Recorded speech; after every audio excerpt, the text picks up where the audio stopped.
Parshas HaBrachah, and then you see the show.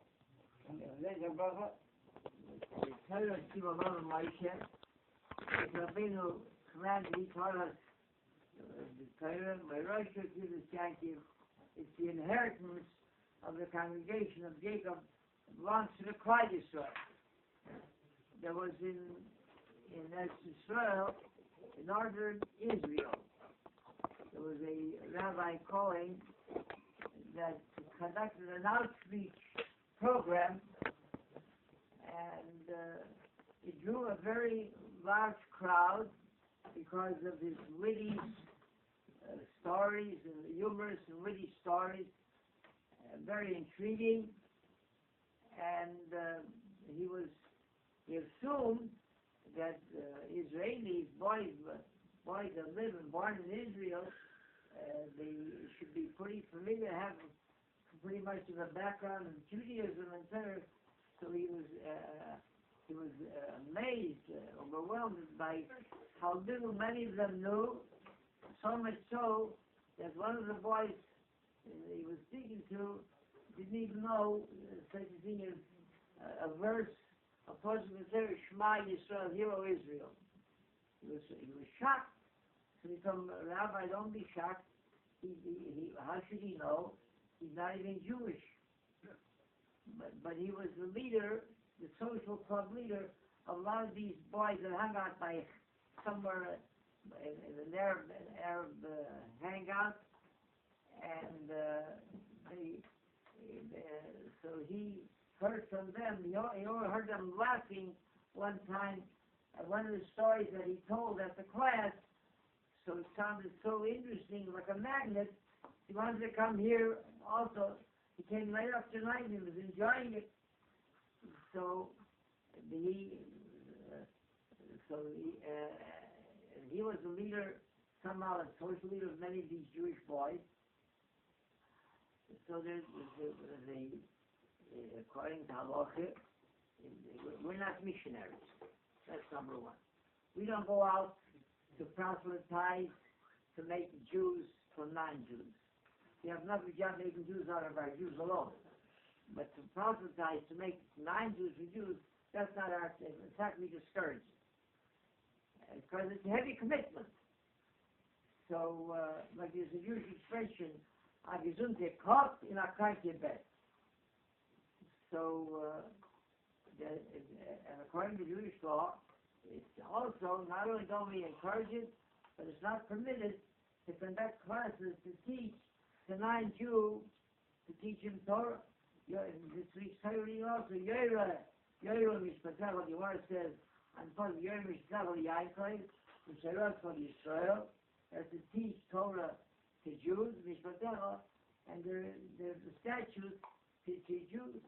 Also, Mishpatim by Yidom, that we don't teach. We have something for our own. But whether to tell this young man to leave, not to come again, he said it might have some serious consequences because he was sort of the leader, and these fellows they follow the leader. They might not. These Jewish boys who desperately needed this sustenance, needed these classes, needed this nourishment, to the fact that they might not come anymore.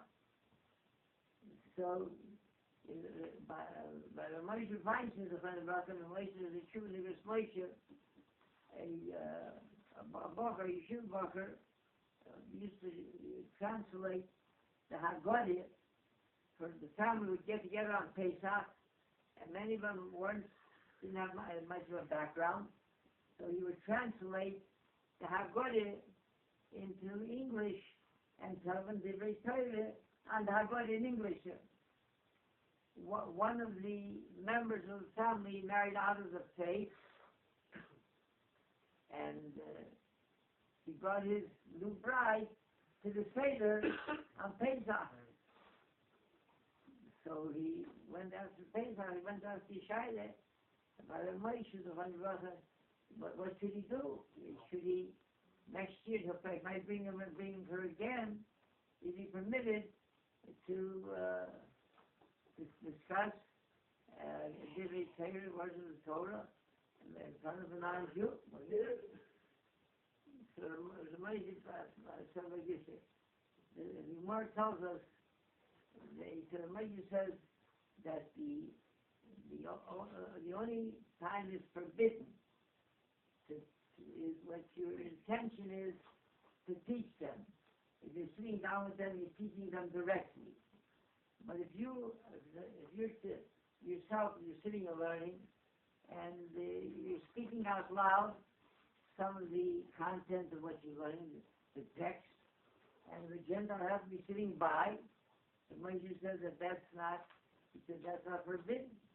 Or if a group are standing and learning, sitting and learning, and somebody comes by and he overhears, he says that they don't have to cease discussing Torah while this other gentleman is in their presence.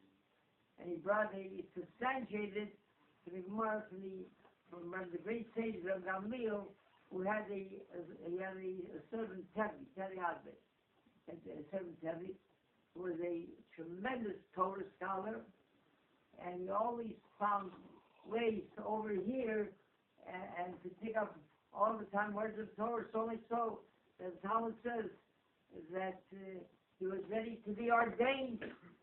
He has the Zohar, the Mass. He has so much Torah knowledge, he's ready to be ordained. And he always found ways to find himself in the company whenever Torah is being discussed. His thirst for Torah was such that he amassed tremendous Torah knowledge.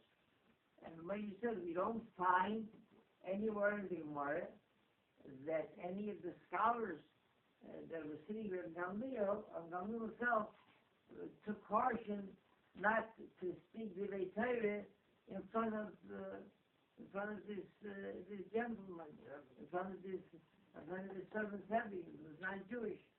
He says, from this we see that as long as it's not your intention, and if he just overhears by himself, but he overhears, he says, you don't have to refrain from teaching the Torah. In conclusion, when we arrived here in 1972, there was the highway superintendent, Jerry Ryan, very, very, now a lot of integrity. So he came over to me after we shortly moved in here to White Lake, and he said to me, he said, you know, Rabbi, he said, I've been studying your heritage, your religion. He said, it's quite a treasure. He said, your people realize the beauty and the depth, what kind of diamonds your heritage is. He said, do you tell them? He said, yes, I tell them. Then he comes and he says to me, he says he wants to convert to Judaism, wants to become a Yid. So, like the halach is that you have to discourage him, you have to make certain that he's really very conscientious about it. And so I was telling him that, you know, it's not a bed of roses. And there's so much discrimination in the world, and here you can't go, and here you can't eat, and here you can't stay. There's so many don'ts and don'ts. It's a very heavy commitment. So he said to me, oh my goodness, Rabbi, I suspect that you think I'm not good enough to be one of yours.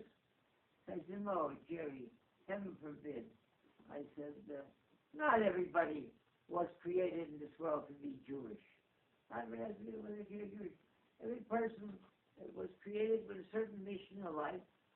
And I said, you know, if Jews ever needed friends, I told them we need it today. I said, if you observe conscientiously the 7 Noahide commandments, and you as a Gentile, you speak out about Judaism, how its value and its beauty, I said, that will make us friends. That's what you were put on this world for. I said, but if you convert to Judaism, and whatever you preach, it won't have any value, they'll say he's one of theirs. He says, oh my goodness, he says, Rabbi, if we meet on the next world, should I hold hold your hand. Chanani b'rakai shoymer. That's what Solozaki says in Israel. The three go. Ibn Zer Mitzvah Shenemar. Aderechov is my sister.